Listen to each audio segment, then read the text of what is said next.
এই যানজট থেকে রক্ষার উপায় কি? সকাল, বিকাল কিংবা সন্ধ্যা, ফেনী শহরের এই যানজটে নাকাল হয়ে পড়ছে শহরের মানুষজন। শুধু শহরের মানুষই নয়, বিভিন্ন জায়গা থেকে আগন্তুক মানুষজনরাও অনেকটাই ভোগান্তির মধ্যে পড়েছেন। বিশেষ করে ফেনী শহরের এসএসকে রোড এবং যে টাং রোড কেন্দ্রিক দাউদপুর সড়ক রয়েছে এবং সালাউদ্দিন মোড় গ্রামে অর্থাৎ কলেজ রোড থেকে রেলগেট এবং এসএসকে রোড থেকে মহিপাল পর্যন্ত দীর্ঘ লাইনে যানজট আসলে অতিষ্ঠ হয়ে পড়েছে এখানকার মানুষজন। বিভিন্নভাবে প্রশাসন এটি রোখার চেষ্টা করলেও কোনোভাবেই এই যানজটকে রোখাতে পারছে না।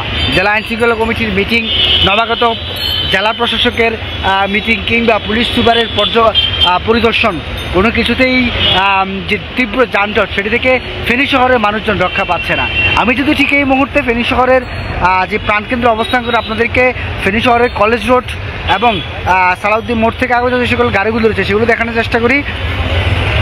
সিএনজির পাশাপাশি রিক্সা এবং ব্যাটারি চালিত রিক্সার তীব্র যে চলাচল সেটির ফলে যানজটের যে পরিমাণ সেটি ক্রমশ বাড়ছে। বিশেষ করে যদি ফেনী শহরের চিত্র আপনাদেরকে জানানোর চেষ্টা করি, এখানে দূর দূরান্ত থেকে আগত গাড়ির তুলনায় শহরে ব্যাটারি চালিত যে সকল রিক্সাগুলো রয়েছে সেগুলোর কবলে এখানকার মানুষকে সবচেয়ে বেশি পড়তে হয়। বিশেষ করে এই কেন্দ্রিক যে সকল শিক্ষা প্রতিষ্ঠান, ব্যবসায়িক প্রতিষ্ঠান, চাকরিজীবীরা রয়েছেন এবং বিভিন্ন চিকিৎসালয় রয়েছে সে সকল রোগীদেরকে পড়তে হয় বিড়ম্বনায়। আইনশৃঙ্খলা রক্ষাকারী বাহিনীর সদস্য, ট্রাফিক পুলিশ, শিক্ষার্থীরা, নিরাপদ সড়ক আন্দোলনের সাধারণ শিক্ষার্থী, বিভিন্ন সামাজিক সংগঠন বহুবার চেষ্টা করেও এই যানজটকে কোনোভাবে নিয়ন্ত্রণে নিয়ে আসতে পারছে না।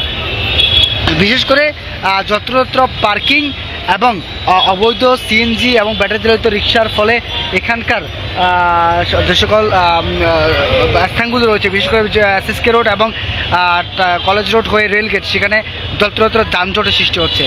সাধারণ মানুষজন এবং যে সকল যাত্রী রয়েছে তারা যেটি মনে করছেন এমন যানজটে তাদেরকে দীর্ঘ সময় ধরে ভোগান্তিতে পড়তে হয়েছে।